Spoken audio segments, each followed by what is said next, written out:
भारतले नेपालको जग्गा मात्र होइन, नेपालले पनि भारतको जग्गा धेरै ठाउँमा मिचेको रहेछ। अनि यो कुरा चाहिँ अस्ति भर्खरै थाहा पायो। त्यही भएर दुईटै देशले अध्ययन गरेर हामीले मिचेको छौँ, उहाँहरूले मिच्नु भएको छ, के छ त्यसलाई चाहिँ बसेर एउटा साथीको रूपमा समाधान गर्ने चाहिँ हामीले सोच राखेका छौँ। आज नेपालको भूमि हामीले दावा गरिरहेका छौँ, नक्सा जारी भइसकेको छ। त्यो भूमिमा त्रिपक्षीय सरकारको ठाउँ नेपाल, चाइना र भारतको। तर आज नेपाललाई व्यवस्था गरिकन भारत र चाइनाका तर्फबाट द्विपक्षीय समझदारी कायम गरेर जुन व्यापारिक मार्ग निर्माण गर्ने काम धमाधम भइरहेको छ, यो सन्दर्भमा नेपाल सरकारको धारणा के छ, सरकारले के गरिरहेको छ भन्ने सन्दर्भमा म प्रधानमन्त्रीज्यूसँग चासो राख्न चाहन्छु। धन्यवाद। सम्माननीय प्रधानमन्त्रीज्यू। माननीय सदस्यज्यू, लिपुलेक लिम्पियाधुरा सम्बन्धी बुझ्न खोज्नुभयो जस्तो लागेको थियो। यस सम्बन्धी नेपाल सरकारले अफिसियल रूपमा डिप्लोमेटिक नोट भारत सरकारलाई पठाइसकेको छ र त्यसको जवाब पनि आएको छ। त्यो जवाबमा चाहिँ दुईटै सरकारले आफ्नो इतिहासविदहरू राखेर, आफ्नो सर्वेयरहरू राखेर, आफ्नो भूमि सम्बन्धी जानकारी भएका व्यक्तिहरू राखेर टेबल टक मार्फत यो कुरालाई समाधान गर्ने कुरा भएको छ।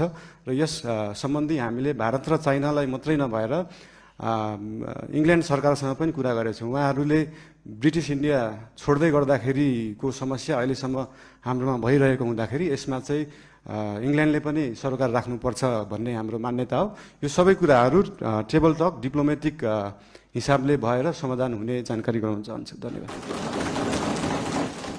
विद्युतीय चुलोमा खाना पकाउनेदेखि सस्तो विद्युतीय मोटरसाइकल प्रयोग गर्ने र जाडोमा विद्युतीय हिटर बाल्नेसम्म यो सरकारले नेपाली मध्यम वर्गको जीवनशैलीलाई परिभाषित गर्ने एउटा महत्त्वपूर्ण सुविधा अर्थात् सस्तो विद्युत खोसेको छ।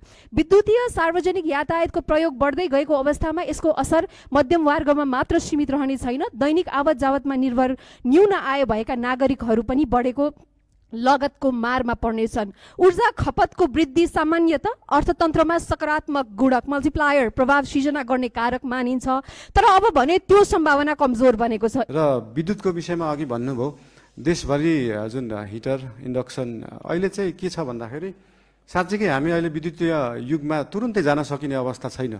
साँच्चीकै देशका हरेक किचनमा अहिले नै बिजुलीबाट पकाउने, इन्डक्सन कुकरबाट पकाउने हो भने देशमा भएका सबै ट्रान्सफर्मर र सबस्टेसन पड्किन्छन्। त्यसको क्षमता नै छैन अहिले।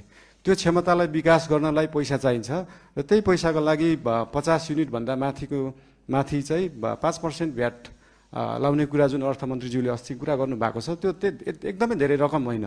100 रुपियाँमा 5 रुपियाँ हो। त्यो पैसा चाहिँ केमा खर्च हुन्छ भन्दाखेरि देशभरि ट्रान्सफर्मरलाई अपग्रेड गर्नुपर्छ, देशभरि ट्रान्समिसन लाइनको तारको मोटाइलाई अपग्रेड गर्नुपर्छ, सबस्टेसनहरू अपग्रेड गर्नुपर्छ, अनि बल्ल हामी साँच्चीकै विद्युतीय युगमा जान सक्छौँ। त्यसको लागि नेपाल सरकार अग्रसर छ। धन्यवाद। सुकुम्बासी र यो अव्यवस्थित समस्या लामो समयदेखि चर्किँदै आएको, यो व्यवस्थापन साँच्ची नै सामाजिक सञ्जालमा मात्र हुन्छ कि व्यवहारमा हुन्छ, यो कहिलेसम्म हुन्छ भन्न चाहन्छु। दोस्रो प्रश्न, नेपालमा सहकारीमा ठुलो घोटाला भयो, ठुलो तपाईँको समस्या उत्पन्न भयो, थुप्रै आन्दोलन भयो। यो जीवी राई भन्ने जस्तै जीवी राई लगायत अन्य चाहिँ थुप्रै सहकारी ठगिहरू गर्ने कहिले पक्राउ हुन्छ, स्पेसली जीवी राई। दोस्रोमा भदौको 23-24 को जेनजी आन्दोलन भएका घटनामा मानव अधिकारले तयार पारेको प्रतिवेदन लगायत भर्खरै मात्रै सामान्य प्रधानमन्त्रीज्यूले भन्नुभयो अन्य आन्दोलनहरूमा भएको जति पनि घटनाहरूलाई चाहिँ छानबिन गर्छौँ भन्नुभयो। यो कहिलेसम्म हामीले साँच्ची नै यसको चाहिँ यो घटना चाहिँ यसरी भएको छ भनेर चाहिँ परिणाममा देख्न सक्छौँ, त्यो प्रश्न गर्न चाहन्छु। र अर्को, कालोपानी लिपुलेक लिपियाधुराको समस्या निकै लामो समयदेखि चल्दै आएको छ र अन्य सीमामा थुप्रै समस्याहरू छन्। त्यो सीमामा चाहिँ कहिले सरकार छ भने सीमाका चाहिँ आम नागरिकहरूले अनुभूति गर्न सक्छन्, त्यो प्रश्न गर्न चाहन्छु। र मैले सम्माननीय प्रधानमन्त्रीज्यूको कार्यकक्षमा आएर यो बाँदर व्यवस्थापनको चाहिँ ठुलो जो हामीले चाहिँ 3टा उपायसहित सम्माननीय प्रधानमन्त्रीज्यूको कार्यकक्षमा आएर मैले लिखित रूपमा दिएका थिएँ। हामीले स्वाधीन र राष्ट्रवादको कुरा गरिरहँदाखेरि चाहिँ कृषि र किसान बिना हामीले स्वाधीन देश चाहिँ परिकल्पना गर्नु सक्ने जस्तो मलाई लाग्दैन। यो बाँदर व्यवस्थापन कहिले हुन्छ भन्न चाहन्छु। यसमा श्रेष्ठ सबैजना लाग्नुपर्छ। यो हाँस्ने कुरा होइन, यो श्रेष्ठ कुरा छ, लाखौँ किसानसँग जोडिएको कुरा हो। हस्, धन्यवाद। बाँकी कुरा फेरि अब अर्कोमा गरौँला। र एउटा कुरो, यो चाहिँ नेवालीको 56को 15जनाले कम्तीमा सोध्ने भने चाहिँ हाम्रो अरू साथीले पनि सोध्न चाहनुहुन्छ होला। सहमुख महोदय, यो नेवालीले चाहिँ कार्यान्वयन गर्नुपर्छ होला। धन्यवाद। सम्माननीय प्रधानमन्त्री। सामान्य सहमुख महोदय, यो सुकुम्बासीको विषयमा धेरै कुराहरू आएका छन्। हामीले काठमाडौँ उपत्यकामा रहेका खोला किनारमा जुन एकदमै जोखिमपूर्ण अवस्थामा बस्नु भएको थियो, उहाँहरूलाई चाहिँ अर्को ठाउँ सार्ने काम गरेको हो। हामीले उहाँहरूलाई त्यो हेर्दाखेरि, तपाईँहरूले हेर्दाखेरि त्यो खेदाको अवस्था देखे पनि यो 4 वर्ष अगाडिदेखि नै म स्थानीय सरकारमा हुँदा नै सङ्घ सरकारलाई भनेको कुरा चाहिँ के थियो भन्दाखेरि उहाँहरूलाई त्यहाँबाट स्थानान्तरण गरेर होल्डिङ सेन्टरमा राखेर जो सहीमा सुकुम्बासी हुनुहुन्छ, जसको चाहिँ देशभरि कतै पनि एक दूर जग्गा पनि छैन, एक आना जग्गा पनि छैन, उहाँहरूलाई चाहिँ त्यो जग्गाको व्यवस्थापन नेपाल सरकारले गर्नुपर्छ। त्यो हाम्रो सरकारको र हाम्रो पार्टीको मान्यता हो। त्यो उहाँहरूले पाउनै पर्छ। तर काठमाडौँ उपत्यकामा बसेकालाई किन एकदम प्रायोरिटी दिएर हटाइयो भन्दाखेरि विगतका धेरै वर्षहरूमा बाढी आउँदाखेरि उहाँहरूको घर डुबानमा पर्ने र उहाँहरूको स्वास्थ्य अवस्था पनि एकदमै नाजुक थियो। उहाँहरूको सेनिटरी अवस्था, उहाँहरूको त्यो वासरुम टोइलेटको व्यवस्था, त्यसको निकासा सिधै खोलामा थियो र उहाँहरूबाटै निस्किएको त्यो फोहोरको दुर्गन्धले फेरि उहाँहरू नै बिरामी परिराख्नु भएको थियो। त्यसले गर्दाखेरि उहाँहरू बिरामी पनि परिराख्नु भएको थियो, खोला फोहोर पनि भइरहेको थियो र त्योभन्दा सबैभन्दा ठुलो कुरा चाहिँ उहाँहरूको ज्यान जोखिममा थियो। उहाँहरूको ज्यान जोखिमबाट जोगाउने काम गरेको हो नेपाल सरकारले। र जहाँसम्म उहाँहरूलाई जग्गा व्यवस्थापन गर्ने कुरा छ, त्यसको निम्ति भूमि सम्बन्धी हाम्रो समिति पनि बनिसकेको छ। हाम्रो मन्त्रालयले काम गरिरहेको छ। 2-3 मन्त्रालयले यो विषयमा काम गरिरहेको छ। अस्ति अर्थमन्त्रीज्यूले पनि यही आर्थिक वर्षभित्र हामी यो गर्छौँ भन्नुभएको छ। यसको लागि जति समय लाग्छ त्यति समय लाग्छ, हतार गरेर हुँदैन। यो चिजलाई चाहिँ जति समय लाग्छ, 35 वर्षमा नभएको चिज 35 मिनटमै नखोजौँ, त्यसलाई अलिअलि केही समय लाग्छ। र लिम्पियाधुराको बारेमा उहाँले सोध्नुभयो, अघि पनि भनिसके। यो चाहिँ डिप्लोमेटिक रूपमा टेबल टक। तपाईँहरूलाई एउटा कुरा अचम्म लाग्छ होला, मैले पनि अस्ति प्रधानमन्त्री भएपछि नै थाहा पाएँ, भारतले नेपालको जग्गा मात्रै होइन, नेपालले पनि भारतको जग्गा धेरै ठाउँमा मिचेको रहेछ। अनि यो कुरा चाहिँ अस्ति भर्खरै थाहा पायो। त्यही भएर दुईटै देशले अध्ययन गरेर हामीले मिचेको छौँ, उहाँहरूले मिच्नु भएको छ, के छ त्यसलाई चाहिँ बसेर एउटा साथीको रूपमा समाधान गर्ने चाहिँ हामीले सोच राखेका छौँ। धन्यवाद। सहकारीको विषयमा पनि सोध्नु भएको थियो। सहकारीको विषयमा पनि अहिले एउटा कोष खडा गरेको छ र बाहिर न्युजमा आए जस्तो नेपाल सरकारको पैसा गएको मात्रै जस्तो देखिन्छ। हामीले सहकारीबाट उठाएको पनि पैसा छ। अस्ति लास्ट विकको रिपोर्ट हेर्दाखेरि 3 करोड जस्तो सहकारीबाट उठाइएको थियो, 50-60 लाख जस्तो दिएको थियो। यसको मतलब सरकारको पैसा गइरहेको होइन, हामीले सहकारीहरूबाट उठाएरै उहाँहरू पीडितहरूलाई पैसा बाँड्ने हो। त्यसमा कुनै पनि कन्फ्युजन नराख्न अनुरोध गर्न चाहन्छु। धन्यवाद।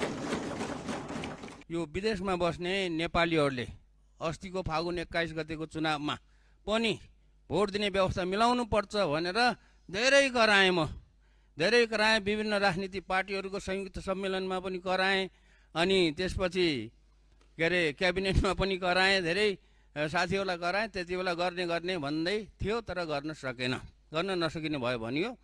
अब अस्तिको चुनावमा त्यो भोट दिने व्यवस्था गर्न नसके पनि अब आउने 82मा स्थानीय सरकारको, प्रदेश सरकारको चुनाव हुँदैछ। त्यो चुनावमा करिब नेपालीहरू मोटामोटी यति भन्ने त एक्ज्याक्ट डाटा त छैन होला, करिब 30 लाखको वरिपरि नेपालीहरू विदेशमा काम गरिरहेछन् र ती सबै नेपालीहरू चाहिँ भोट दिने उमेर पुगेका नेपालीहरू हुन् र उमेर पुगेर नै काम गर्न गएका हुन्। त्यसैले ती नेपालीहरूलाई यो अब आउने चुनावमा भोट दिने व्यवस्था के गरिँदैछ, यो चाहिँ छिटै हुनु पर्यो। किनभने 84 त आइहाल्छ, 83 लागिसक्यो, 84 भनेको अर्को वर्ष हो। यो चाहिँ कति छिटो काम भइरहेछ, के भइरहेछ त्यो जान्न चाहन्छु। र अर्को कुरा त मेरो बाँदरको समस्या भन्ने थियो, के हुँदैछ भनेर, अनि उहाँ अर्को मान्यले राखिसक्नु भयो। र एउटा कुरा के छ भने यो चाहिँ कम्प्लेन पनि हो, गर्नुपर्ने कुरा चाहिँ के छ त भन्दाखेरि स्थानीय तहमा चाहिँ राजस्व सङ्कलन गर्ने महालेखा नियन्त्रक कार्यालयबाट सूत्र रेभेन्यू भन्ने चाहिँ एउटा सफ्टवेयर राखेको रहेछ। त्यो सफ्टवेयरको धेरै कम्प्लेन आयो धेरै कम्प्लेन आयो अनि जनताहरूले चाहिँ समयमा चाहिँ पाउन सकेनन्, सेवा पाउन सकेनन्। कहिले के बिग्रियो भन्छ अरे, कहिले के बिग्रियो, कहिले सर्भर डाउन इत्यादि गर्दाखेरि यो चाहिँ धेरै के अरे पालिकाहरूबाट मलाई कम्प्लेन आएको हुनाले यो कुरा सुनाइदिनु भनेको हो। त्यो कुरामा पनि के हुँदैछ, साँच्चीकै भएर कम्प्लेन आएको हो अथवा नभएर कम्प्लेन आएको हो, त्यो कुरा पनि जानकारी दिनु पर्यो। धन्यवाद। सम्माननीय प्रधानमन्त्री। सामान्य सभामुखज्यू, मान्य सदस्यज्यूले राख्नुभएको कुराहरू उहाँहरूको इन्टरिम गभर्मेन्ट हुँदा पनि उहाँहरूले उठाउनु भएको थियो। त्यसमा एउटा समस्या चाहिँ के छ भन्दाखेरि विदेशमा रहनुभएको नेपाली दाजुभाइ दिदीबहिनीहरूले भोट हाल्दाखेरि दुईवटा उपाय रहेछन्। एउटा चाहिँ एम्बेसीमा गएर भोट दिने, अर्को चाहिँ मोबाइलबाट भोट दिने। मोबाइलबाट भोट दिँदाखेरि चाहिँ अलिकति इन्फ्लुएन्स हुन सक्ने, किन भन्दाखेरि विदेशमा रहेका नेपालीहरूले भोट दिँदाखेरि कसैको इन्फ्लुएन्समा भोट नदियोस्, स्वतन्त्र रूपमा भोट दिनुपर्छ भन्ने कुराले त्यो त्यति बेला अल्झिएको जस्तो लाग्छ। अब त्यसको लागि एम्बेसीमा गएर भोट दिने कि त्यो प्रविधि मैत्री बनाउने भन्ने कुरा हो। यस विषयमा चाहिँ नेपाल सरकारले छलफल गरेर आगामी चुनावमा के कसो गर्न सकिन्छ यसको लागि अध्ययन गर्ने नै छ। र बाँकी त्यो सूत्रको विषयमा हाम्रो विज्ञान यो आइटीका मन्त्रीज्यूलाई यो सम्बन्धी सुन्नु नै भयो होला। उहाँलाई चाहिँ यो सम्बन्धी तुरुन्त व्यवस्थापन गर्न निर्देशन पनि दिन चाहन्छु। हस्, धन्यवाद। यो भिजिट, मान्य सदस्यज्यू, सम्मान्य सभामुखज्यू, यो भिजिट भिसाको जुन दुरुपयोग विगतका धेरै दिनहरूमा भएका थिए त्यसको लागि एकदमै कडा निर्देशन मन्त्रालय, एयरपोर्ट लगायत त्यहाँ भएका विभिन्न विभागहरूलाई दिएको छ।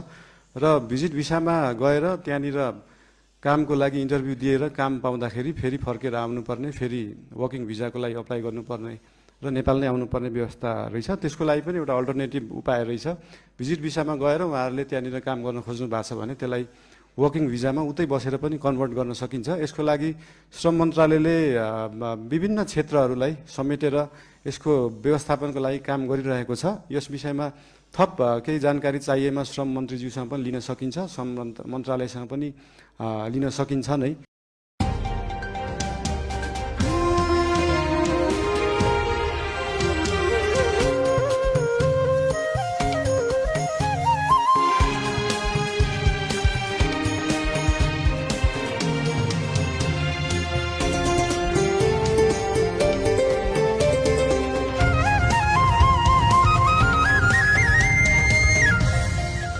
मिथिला नेपाल टेलिभिजन सबैको लागि सधैँको लागि।